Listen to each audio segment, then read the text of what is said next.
Hello friends, स्वागत है एक बार फिर से मेरे चैनल स्टेप अप क्लासेस पर। फ्रेंड्स, यूपीएलटी ग्रेड के साइंस के लिए जो मैं प्रैक्टिस सेट करा रहा हूँ फ्रेंड्स, उसकी वीडियो नंबर 2 में आप सभी का स्वागत है।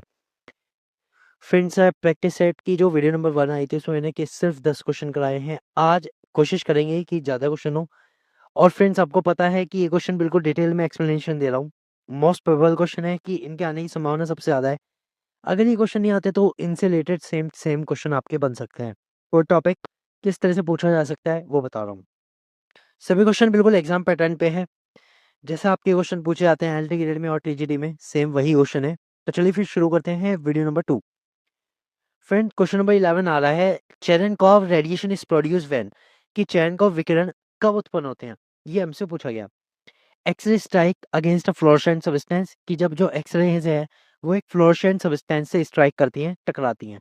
फ्लोरोसेंट सब्सटेंस कौन से होते हैं फ्रेंड्स? फ्लोरोसेंट सब्सटेंस जैसे कि जिंक सल्फाइड वगैरह ऐसे सब्सटेंस होते हैं जिन पर एक्सरेज टकराने के बाद उसमें चमक बनती है।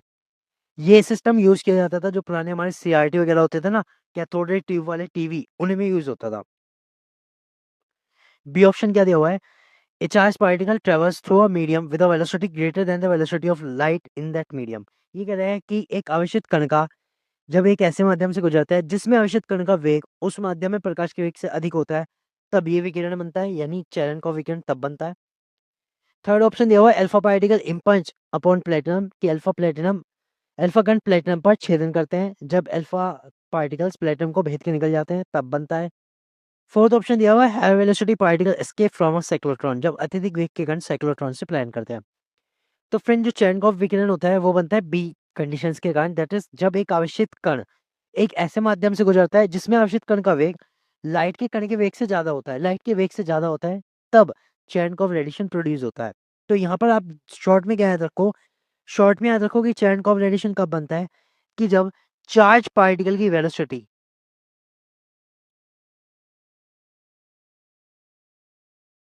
charge particle velocity is greater than the velocity of light in that medium। velocity of light in that medium। अब चार्ज पार्टिकल कौन से हो सकते हैं फ्रेंड्स? चार्ज पार्टिकल कोई भी हो सकता है, आपका इलेक्ट्रॉन हो सकता है, प्रोटॉन हो सकता है, अल्फा पार्टिकल हो सकते हैं, एक्सरेज बीटा पार्टिकल्स हो सकते हैं, ये सब हो सकता है। चार्ज पार्टिकल हीलियम पार्टिकल हो सकता है। तो इन सबकी हम बात कर रहे हैं, ठीक है? तो क्लियर समझ में आया ना?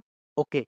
तो जब एक चार्ज पार्टिकल की जो वेलोसिटी है लाइट की वेलोसिटी से ज्यादा हो जाए उसी मीडियम में, तो समझ जाओ चैनकॉफ रेडिएशन बनता है। अभी चैनकॉफ रेडिएशन होता कैसे? इस तरह की ब्लू कलर की लाइट बनती है, ठीक है फ्रेंड्स? तो ये चैनकॉफ रेडिएशन है, is the blue glow emitted when the charge particle move faster than the speed of light in a transparent dielectric medium. जब किसी ट्रांसपेरेंट डाइलेक्ट्रिक मीडियम में, जैसे कि वाटर मान लो, उसमें चार्ज पार्टिकल की वेलोसिटी इस लाइट की स्पीड से ज़्यादा हो जाए, तब चैनकॉफ रेडिएशन बनता है, और ये ब्लू कलर की लाइट होती है। ओके, चलते हैं क्वेश्चन नंबर 12 पर। The colour of a star represent it's, किसी तारे का रंग गोथक है, यानी किसी तारे का रंग आपको क्या बताता है, किस चीज को रिप्रेजेंट करता है तारे का रंग? इट्स वेट, इसके भार को रिप्रेजेंट करता है कि जो तारा है, स्टार है, वो कितना भारी है। इसके शेप को रिप्रेजेंट करता है, डिस्टेंस को रिप्रेजेंट करता है, टेम्परेचर को। फ्रेंड ध्यान दो, जो तारे का कलर होता है वो टेम्परेचर को रिप्रेजेंट करता है। किसको रिप्रेजेंट करता है? टेम्परेचर को।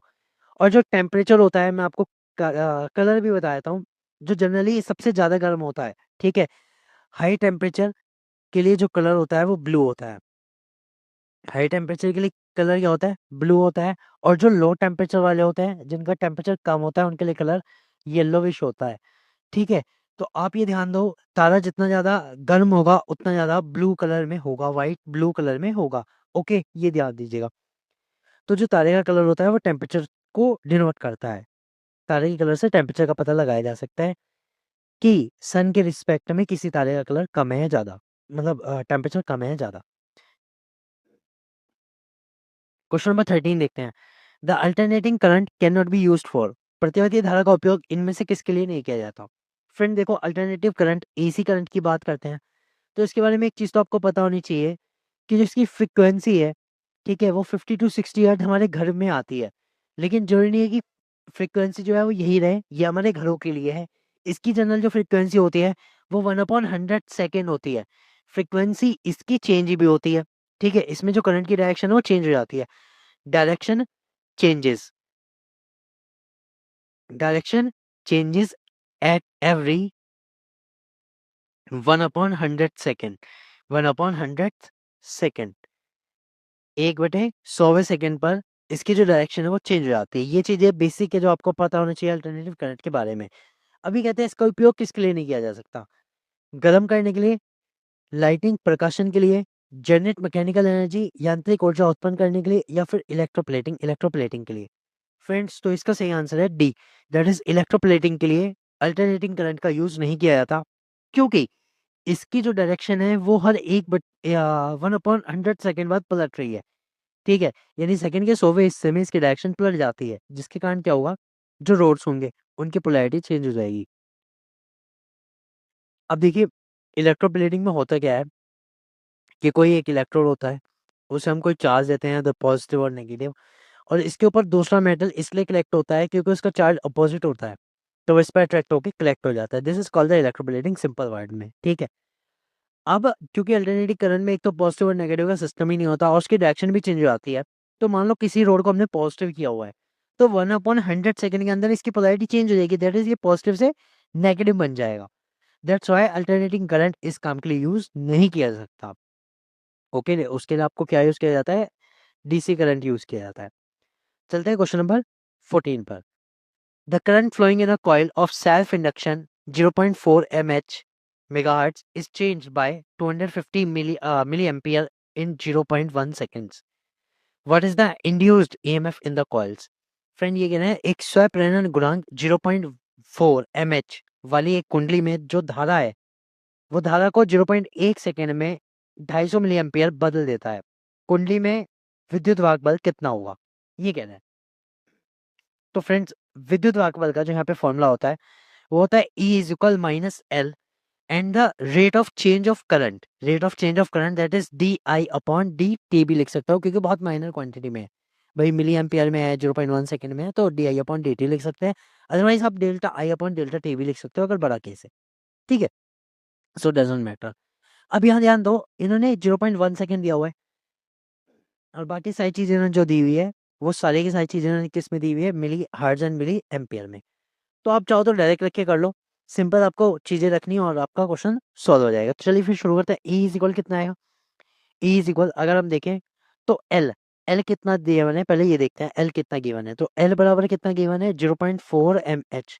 इसको मैं ये भी लिख सकता हूँ दैट 0.4 इंटू 10⁻³ इतने हर्ट्ज की होगी। ठीक है, और अब बात करते हैं डी आई की, दैट इज करंट। करंट कितना हुआ है? 250 मिली एम्पियर। ये मैं लिख सकता हूँ 250 इंटू 10⁻³ एम्पियर, और टी बराबर तो हम रख लेंगे 0.1 second, that is same. Okay, तो अब हम ई बराबर क्या रखते हैं? Minus L DI/dt। तो minus L that is minus into 0.4 into 10⁻³ into DI that is 250 into 10⁻³ divided by 0.1। Okay, अब यहाँ से अगर आप देखो तो ई बराबर क्या आ जाएगा? ये 0.4 अपॉन 0.1 दैट इज 4 रह जाएगा। 4 इंटू 250 माइनस तो ई बार और इंटू 10⁻⁶ हो जाएगा। तो यहाँ से ई बराबर जो आएगा वो 10⁻³ हो गया, ये हो गया, और इतने इतने वोल्ट में आ गया आंसर। किस में आ गया? वोल्ट में, क्योंकि हमने सारी चीज कन्वर्ट कर ली थी ना, दैट इज वोल्ट में आंसर आया। जब ये वोल्ट में आया तो अगर मैं इसको देखो तो मैं इसको लिख सकता हूँ दैट इज -1 मिली वोल्ट, ये लिख सकता हूँ। तो आंसर ई बराबर क्या आ गया? -1 millivolt, that is A is the correct answer. तो फ्रेंड ये भी ध्यान देना है कि मिली वोल्ट में पूछा है, वोल्ट में पूछा है, ये भी आपको उस हिसाब से करना होगा। चलते हैं क्वेश्चन नंबर 15 पर। 15 कह रहा है in Wheatstone bridge method of finding the unknown resistance or induction, the instrument used as null detector is। ये कह रहे हैं व्हीटस्टोन ब्रिज में जो प्रतिरोध होता है, अज्ञात प्रतिरोध या प्रेरक का पता लगाने के लिए जो शून्य डिटेक्टर होता है उसके रूप में किसका यूज होता है? एमीटर का, वोल्टमीटर का, गैल्वेनोमीटर, या ऑल ऑफ दीज। तो फ्रेंड्स, व्हीटस्टोन ब्रिज बहुत ही अच्छा एक कनेक्शन था जिसमें हम किसी भी एक अननोन रजिस्टर को निकालने के लिए एक सिस्टम बनाते हैं, और इस सिस्टम में क्या होता है, जो रेशो होता है अपोजिट लगे हुए रेजिस्टेंस का, वो रेशो बराबर होता है। दैट इज, ये मान लीजिए पी के है, ये क्यू है, ये आर है, ये एस है। ठीक, और यहाँ पे कोई बैटरी कनेक्टेड है, स्विच वगैरह भी लगे हुए हैं। तो ये जो कनेक्शन होगा that is P upon Q ratio बराबर होगा आर अपॉन एस के। ये होता है, इसमें एस जो होता है एक अननोन मान लेते हैं, या फिर इनमें से कोई सा भी अननोन मान लो, रेशो जो रहेगा P upon Q is equal R upon S ही रहेगा। ओके, एक बात क्लियर होगी। अब ये कैसे काम करता है? तब काम करता है जब ये जो जी की वैल्यू है वो शून्य हो जाए। जी की वैल्यू क्या हो जाए? शून्य हो जाए, जीरो हो जाए। ठीक है, और इसलिए इसे कहते हैं null detector, that is zero detector. क्या कहते हैं? Zero detector. अब समझिए बात को, हमें कैसे पता लगेगा प्योर जीरो हो गई? वो पता लगेगा गैल्वेनोमीटर से, क्योंकि गैल्वेनोमीटर जीरो रीडिंग दे सकता है आराम से, और ये भी बता सकता है डायरेक्शन किधर जा रही है। ठीक है, करंट की डायरेक्शन किधर है उसके अकॉर्डिंग जीरो भी दे सकता है। एमीटर वोल्ट मीटर इस काम के लिए सही नहीं है, क्योंकि वो आपके करंट और वोल्ट को बताते हैं। गैल्वेनोमीटर ये भी बताता है कि करंट या हम निकालना जो चाह रहे हैं वो कितना है, और साथ में उसमें कितनी वैल्यू आ रही है, किस डायरेक्शन में जा रही है। तो इसलिए नल डिटेक्टर के रूप में क्या यूज होता है? सी, दैट इज गैल्वेनोमीटर यूज होता है। जनरली क्या होता है, यहाँ पे एक बल्ब भी लगा दिया जाता है। जब हम इसका एक्सपेरिमेंट करते हैं लैब में तो बल्ब लगा देते हैं। बल्ब जैसे ही बंद होता है समझ जाते हैं P upon Q is equal R upon S है। अगर बल्ब बंद नहीं होता तो रेशो सही नहीं है, P upon Q upon R upon S बराबर नहीं है। ठीक है, क्लियर हुआ? एग्जाम्पल बताता हूँ। मान लो हम कह रहे हैं कि जी की वैल्यू जीरो कब आएगी? जी की वैल्यू तब जीरो आएगी, मान लो यहाँ पे एक वैल्यू पी बराबर तो 15 है, क्यू बराबर 30 है, तो यहाँ जो भी वैल्यू होनी चाहिए वो किस रेशो में आनी चाहिए? 1/2 के रेशो में नहीं चाहिए। आर अपॉन एस किसके रेशो में नहीं चाहिए? 1/2 के रेशो में होना चाहिए। ठीक है फ्रेंड्स, ये चीज है, ये सिस्टम है, सिंपल सा। चलते हैं क्वेश्चन नंबर 16 पर। A galvanometer can be converted into a ammeter by correcting. Galvanometer को एमीटर में कैसे बनाया जा सकता है? फ्रेंड, इसके लिए शॉर्टकट ट्रिक याद रख लो, APL divided by VSH। APL, APL मतलब एमीटर बनाना है, पैरेलल में जोड़ेंगे, क्या जोड़ेंगे? Low resistance. क्या जोड़ेंगे? Low resistance. अगर आपको एमीटर बनाना है, ठीक है, पैरेलल जोड़ना है, लो रेजिस्टेंस जोड़ना है, एक चीज हो गई। सेकंड, अगर आपको वोल्ट मीटर बनाना है, क्या बनाना है? वोल्ट मीटर बनाना है, सीरीज में जोड़ना पड़ेगा, और क्या जोड़ना पड़ेगा? High resistance. ठीक है, क्या जोड़ना पड़ेगा? High resistance. तो ये दो ट्रिक याद रख लो, इजीली आप बता सकते हो। तो बताओ कौन सा आएगा? ए लो रेजिस्टेंस इन सीरीज गलत, A low resistance in parallel सही। B is the correct option अगर आपको एमीटर बनाना है। ओके, और अगर आपको क्या बताना है? वोल्ट मीटर बनाना है, तो ये वाला ऑप्शन, सी वाला ऑप्शन किसके लिए आएगा? वोल्ट मीटर के लिए। Galvo two volt meter convert हो जाएगा। फ्रेंड्स, इसकी एक वीडियो मैंने बना रखी है, मैं आपको बता दूं, किरचॉफ लॉ में इसकी वीडियो बनी हुई है, वहाँ पे ये पूरा कन्वर्जन मैंने बताया हुआ है, देख लेना, समझ में आ जाएगी सारी चीजें। चलते हैं क्वेश्चन नंबर 17 पर। Which of the following is a reversible process? इनमें से कौन सा एक उत्क्रमणीय प्रक्रिया है? Production of heat by passing current through the resistance, किसी प्रतिरोध में धारा प्रवाह कर ऊष्मा की उत्पत्ति। ये तो रिवर्सिबल प्रोसेस हो ही नहीं सकता। एक बार हीट जनरेट हो गई, रिलीज हो जाएगी एनवायरनमेंट में या किसी काम को करने में चली जाएगी, तो रिवर्सिबल नहीं हो सकता। Connection of heat from hot body to cold body, उष्ण पिंड से शीतल पिंड में ऊष्मा का संचरण, ये भी रिवर्सिबल नहीं है, वापस नहीं जा सकते। Infinite slow changes in the pressure and volume of working substance, कार्यशील पदार्थ के दाब और आयतन में असीम धीमी गति दर से परिवर्तन, ये फ्रेंड्स रिवर्सिबल हो सकता है, क्योंकि अगर आप किसी कार्यशील पदार्थ पर दाब या आयतन में बहुत ही धीरे धीरे परिवर्तन करोगे, तो वर्क वाला क्या करेगा? वर्क वाला उसके अगेंस्ट काम करता है।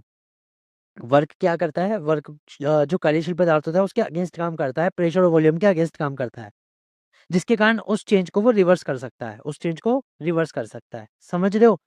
ये चीज है। Forcing a real gas through a porous plug while keeping them insulated from the environment, किसी वास्तविक गैस का छिद्रयुक्त प्लस से जो वातावरण से प्रतिगत हो बलपूर्वक भेजा जाना, ये तो है नहीं, ये तो इसका मतलब हो गया एक तरह से रिलीज कर रहे हो, रिवर्सिबल नहीं है। So C option is the reversible, क्योंकि जो कार्यशील पदार्थ होता है वो जो भी आप चेंज करोगे प्रेशर में और वॉल्यूम में, उसको अगेंस्ट कर सकता है। बात करते हैं क्वेश्चन नंबर 18 की।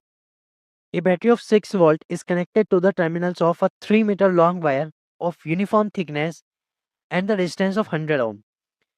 The difference of the potential between the 2 points separated by 50 centimeter on the wire will be। ये कह रहे हैं एक 6 वोल्ट की बैटरी को एक समान मोटाई व 100 ओम के प्रतिरोध के 3 मीटर लंबे तार से जोड़ा गया है। तार पर 50 सेंटीमीटर की दूरी पर दो बिंदुओं के बीच विभवांतर कितना होगा? अब ध्यान दो फ्रेंड्स, अगर मोटाई समान है, मोटाई समान है, तो इसका मतलब क्या है कि जो उसकी क्रॉस सेक्शनल एरिया वो सब जगह सेम है। क्रॉस सेक्शनल एरिया सब जगह सेम है। अब इसकी लंबाई कितनी दी इन्होंने? लेंथ कितनी दी? 3 m, 3 मीटर। इसका पूरे का रेजिस्टेंस कितना दिया? 100 ओम। पूरे का रेजिस्टेंस कितना दिया? 100 ओम। अब सिंपल सी बात है, मैं इसके कितने पार्ट करूँ? मान लो 3 मीटर थी तो मेरे 6 पार्ट हो जाएँगे 1, 2, 3, 4, 5, 6 मान लो 6 कर लेते हैं, एक और पार्ट कर लेते हैं 6 ठीक है? 6 पार्ट मैंने कर लिए। अब इस 6 पार्ट में से इतने का 50 सेंटीमीटर वाले का कितना रेजिस्टेंस है ये बताना है, ठीक है? पहले तो और उस रेजिस्टेंस के थ्रू आपको ये बताना है कि उन बिंदु के बीच विभवांतर कितना होगा, फिर इन 2 पॉइंट्स के बीच यहाँ से यहाँ तक या कहीं और उन 2 पॉइंट के बीच विभवांतर कितना है। तो फ्रेंड्स विभवांतर निकालने के लिए एक ध्यान दो, क्योंकि अगर हम इसको पार्टीशन में कर रहे हैं, तो पूरे के बीच विभवांतर जो है वो 6 वोल्ट है। पूरे के बीच कितना है? 6 वोल्ट है। लेकिन एक पार्ट के बीच जो पोटेंशियल होगा वो अलग-अलग होगा। इसलिए विभवांतर कैलकुलेट करवा रहे हैं। पहली चीज़ तो ये बात ध्यान रखना। अगर आप एक रेजिस्टेंस को पूरी को एक साथ जोड़ दें और उसे पार्टीशन में देखें तो सबके बीच जो पोटेंशियल होगा वो अलग-अलग होगा। लेकिन current will be same. Current will be same. Current सब में सेम होगा। तो हम ये देख लेते हैं इस सर्किट में करंट कितना है। इस सर्किट में करंट कितना है? तो I का फॉर्मूला क्या होता है? I बराबर होता है V अपॉन R। तो that is 6 upon 100, that is 0.06 ampere का करंट आ गया। ये इस सर्किट में फ्लो कर रहा है। 0.06 एम्पियर का करंट इसमें फ्लो कर रहा है। अब ये करंट पूरी वायर में चाहे जितने भी पार्ट हैं सबके अंदर सेम है, क्योंकि एक सीरीज में लगी हुई है। इसलिए पैरेलल लगी हुई होती या ऊपर नीचे लगी हुई होती, अलग अलग लाइनिंग होती तो सब में करंट अलग होता है, लेकिन क्योंकि सीरीज में लगी हुई है तो करंट सब में सेम रहेगा। एक चीज क्लियर होगी? ठीक है। अब बात करते हैं कि 50 सेंटीमीटर के पार्ट का रेजिस्टेंस कितना है। बहुत इजी है। तो 100 ओम वाले का कितना है? 100 ओम कितने का है? 3 मीटर का। ठीक है। हमें ये बताना है कि 50 सेंटीमीटर वाले का कितना होगा। 50 सेंटीमीटर की बात कर रहे हैं तो कितना हो जाएगा? इसको हम निकालते हैं R upon L is equal R dash upon L dash से। ये मान लेते हैं कि इसका 50 सेंटीमीटर वाले का आर डैश है, इससे निकाल लेते हैं। ठीक है, क्लियर। तो आर डैश बराबर कितना हो जाएगा? आर डैश बराबर हो जाएगा R into L dash upon L, क्योंकि हमें क्या निकालना है? हमें रेजिस्टेंस निकालना है। तो रेजिस्टेंस कितना है? 100 मल्टीप्लाई 0.5 मान लूं, ओके, डिवाइड बाय कर दो 3 से। तो यहाँ पे कितना आ जाएगा? ये आ जाएगा 100 अपॉन 6। आर डैश कितना आ जाएगा? 100 अपॉन 6, ये आ गया। तो इतने से 50 सेंटीमीटर वाले पार्ट का जो रेजिस्टेंस आया वो कितना आया? 100 अपॉन 6 आया। 100 अपॉन 6, ओके, क्लियर हुआ? ठीक है, यानी कि जितने पार्ट थे, जितने पार्ट हो सके उसी से डिवाइड कर दिया, आर डैश आ गया। अब आपको ये बताना है इनके बीच पोटेंशियल कितना, तो V बराबर क्या होता है? I into R. अब करंट तो सेम रहेगा, that is 0.06 multiply 100 divided by 6, that is 1 volt. Answer आ जाएगा इसका। Okay, A is the correct answer. कितना आया? ए। अब आप ये देखो एग्जाम में एग्जामिनर क्या पूछना चाह रहा है। आंसर तो इतना इजी सा दिया 1, लेकिन वो आपसे कंसेप्ट चेक करा रहा है। अब इस कंसेप्ट को आप नेक्स्ट टाइम कैसे करेंगे? अगर अगला क्वेश्चन आ जाए तो कैसे करेंगे? तो ध्यान दो, एक वायर के जितने पार्ट कराता है, जितना भी रेजिस्टेंस देंगे उस पार्ट के कितने पार्ट कराए उसके हिसाब से आप उसे कर सकते हो, उतना उसका रेजिस्टेंस हो जाएगा। फिर उसमें करंट पूछे, पोटेंशियल पूछे, जो भी पूछे। इन वायर को तो सीरीज में कनेक्ट कर रखा है, अगर वो पैरेलल में कनेक्ट करवा ले तब भी आप इजीली बता सकते हो, कर लेना। चलते हैं क्वेश्चन नंबर 9 पर 19 पर। If a wire of resistance R is melted and recasted to a wire of half of its length, then the new resistance of the wire will be। Friends इसमें बहुत सारे जो स्टूडेंट्स हैं वो गलती ये करते हैं कि इन्होंने केवल लेंथ को चेंज करा। तो हम क्या वो सोचते हैं कि जो न्यू लेंथ है दैट इज एल डैश है वो एल बाई 2 हो गई, और हम आर के फॉर्मूले में ये देखते हैं आर इज डायरेक्टली प्रोपोर्शनल है, इससे करते हैं। इससे नहीं होगा, गलत हो जाएगा। इस फॉर्मूले से गलत हो जाएगा। हमें इसमें ये ध्यान देना है कि अगर उसने लेंथ को आधा करा तो friends area will also be change. Area will also be change. Area भी चेंज होगा, वॉल्यूम सेम रहेगा। पूरी वायर का वॉल्यूम सेम रहा, उसने अगर लेंथ को आधी कर दी तो एरिया भी तो चेंज हो जाएगा, क्योंकि वॉल्यूम तो सेम रखा उसने। ठीक है, तो area will also be change. तो हम क्या देखेंगे? That volume will be same. Volume will be same. तो हम ये कह सकते हैं कि मान लो पहले वाला एरिया A1 मान लेते हैं, लेंथ L1 मान लेते हैं, बाद वाली लेंथ एरिया A2 और लेंथ L2। यही तो होता है वॉल्यूम।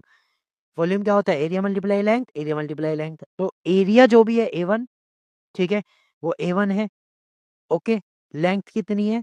L1 है, बाद वाला एरिया A2 है, लेकिन जो लेंथ है वो कितनी होगी, L1/2 हो गई, L1/2 हो गई। तो अगर मैं A2 निकालूं तो मेरा कितना आ रहा है, twice of A1। It means area get double, area get double. Area कितना हो गया, एरिया दुगना हो गया, एरिया दोगुना हो गया।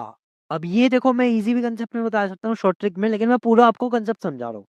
ठीक है, कि अगर लेंथ को आधी कर रहे हैं तो ऐसा नहीं कि सिर्फ लेंथ से क्वेश्चन निकाल सकते हो, आपको एरिया भी चेंज करना पड़ेगा, और अगर लेंथ आधी हो गई तो एरिया डबल हो जाएगा। ओके, ठीक है।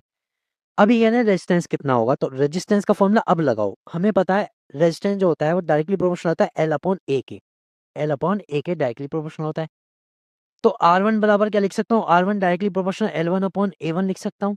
और R2 अगर मैं लिखना चाहूँ तो R2 is directly proportional L2/A2, ये लिख सकता हूँ। तो R2 जो मुझे बताना है, R2 is directly proportional L2/A2, और L2 बराबर हमारा कितना आ रहा है, L1/2। लंबाई तो आधी कर दी ना, तो मैं इसे लिख दूंगा L1/2, और A2 कितना लिख दूंगा, 2A1। ठीक है, तो ये फ्रेंड्स R2 जो होगा वो डायरेक्टली प्रोपोर्शनल क्या हो जाएगा, L1/A1 इंटू 1/4, L1/A1 इंटू 1/4। तो R2 बराबर क्या लिख सकता हूँ, R2 is directly proportional R1 into 1/4, यानी R2 जो रह गया वो अगर मैं बराबर करूँ तो R1/4 के बराबर रह गया, दैट इज R1 का चौथाई हो गया। जो भी R था स्टार्टिंग रेजिस्टेंस था उसका 1/4 रह गया। A will be the correct answer, R/4 is the correct answer. समझ गए? तो अगर सिर्फ लंबाई चेंज रखी है ना, तो सिर्फ लंबाई से मत करना, एरिया से करना। अब यहाँ पे एक शॉर्ट फॉर्मूला बता देता हूँ।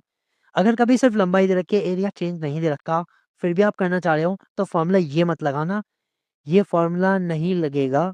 ठीक है, R डायरेक्टली प्रोपोर्शनल L नहीं लगेगा। आपको फॉर्मूला कौन सा लगाना है, फॉर्मूला लगाना है R is directly proportional to L square, ये वाला लगेगा। R is directly proportional to L square, इस वाले से करके आना। ओके फ्रेंड्स, चलते हैं क्वेश्चन नंबर 20 पर। A resistance of 5 ohm is connected in the left gap of the meter bridge। Friend metre bridge से भी क्वेश्चन जरूर आता है, 100% आना ही आना है, टीजीडी में भी आना है, एलटी ग्रेड में भी आना है। A resistance of 5 ohm is connected in the left gap of the meter bridge and 15 ohm in the other gap। 5 ohm का रेजिस्टेंस तो एक लेफ्ट गैप पे लगा हुआ है, दूसरे गैप पे 15 ohm का लगा हुआ है। The position of the balancing point is, position बताना है बैलेंसिंग पॉइंट का। इसमें बैलेंसिंग पॉइंट का पोजीशन पूछे या ये पूछे कि भाई जो मीटर ब्रिज होता है उसमें कहाँ पर कितनी लेंथ के बाद बैलेंस हो रहा है, वो पूछे, बात एक ही है। ओके, अब पहली बात करता हूँ कि जो मीटर ब्रिज होता है उसमें जो लेंथ होती है वायर की, रेजिस्टेंस वायर की, वो होती है 100 सेंटीमीटर और 1 मीटर। ठीक है, तो हम 100 सेंटीमीटर रखते हैं क्योंकि कैलकुलेट करना ईजी हो जाता है। फॉर्मूला क्या होता है मीटर ब्रिज को सॉल्व करने का, होता है L/100 minus L is equal R1/R2। ये फॉर्मूला होता है फ्रेंड्स, सिंपल सा formula. L/100 minus L is equal R1/R2, ये फॉर्मूला होता है। अब L कितना है हमें निकालना है, 100 minus L as it is रख लेंगे, इज इक्वल R1। R1 कितना है 5, जो कि लेफ्ट गैप पे लगा हुआ है, दूसरा रेजिस्टेंस कितना है 15 ओम। ओके, क्लियर हुआ? तो अब इसका L/100 माइनस L बराबर कितना आ गया, 1/3 आ गया। तो 3L इज इक्वल कितना हो जाएगा, 100 माइनस L, तो 4L बराबर 100, और L बराबर कितना आ गया, 25 सेंटीमीटर। तो this is the balancing length और the balancing point C, 25 centimetre. C will be the correct answer. ठीक है फ्रेंड्स, अब यहाँ से एक चीज बताता हूँ। बहुत बार क्या होता है मीटर ब्रिज में, ये जो दो दिए हुए हैं 5 ओम 15 ओम, इसमें ना कभी कभी वो करवा लेता है कि एक सिस्टम पे तो ये था, तब बैलेंसिंग पॉइंट L आया, फिर इनको रिवर्स कर दिया, 15/5 कर दिया, तब बैलेंसिंग पॉइंट कितना आएगा, या दूसरा आ गया, तो वो दोनों का रेशियो निकलवा लेता है, दोनों का चेंज पूछ लेता है। तो ध्यान देना फ्रेंड्स, अगर आपने रेशियो चेंज कर दिया तो आंसर भी चेंज हो जाएगा। Point to be noted, answer भी चेंज हो जाएगा। ठीक है, तो ये ध्यान देना क्वेश्चन कैसा आया हुआ है। मीटर ब्रिज के और ज्यादा क्वेश्चन आपको मैंने बता दिया, जो किरचॉफ वाली वीडियो उसमें मैंने कराए हुए हैं, वहां से देख लेना। वैसे एक सेपरेट वीडियो भी मैं उसकी बना दूंगा, जिसमें आप galvanometer to metre bridge, Wheatstone bridge और वो सारी चीजें टॉपिक में उसमें करा दूंगा। ठीक है फ्रेंड्स, तो फ्रेंड्स ये वीडियो नंबर 2 थी, और थोड़ा सा कफ प्रॉब्लम है तो इसलिए ज़्यादा क्वेश्चन नहीं करा पा रहा हूँ। 20 मैंने इसमें छोड़ दिए, मतलब 20 तक हो गए, 2 वीडियोज़ के अंदर और अगली वीडियो कोशिश करूँगा कि थोड़ा-सा और क्वेश्चन इसमें ज़्यादा हो सके। मिलते हैं अगली वीडियो में, तब तक के लिए goodbye. See you next time और अपनी तैयारी करते रहिए फ्रेंड्स, मेरी शुभकामनाएँ आपके साथ है, आप ज़रूर सफल होंगे।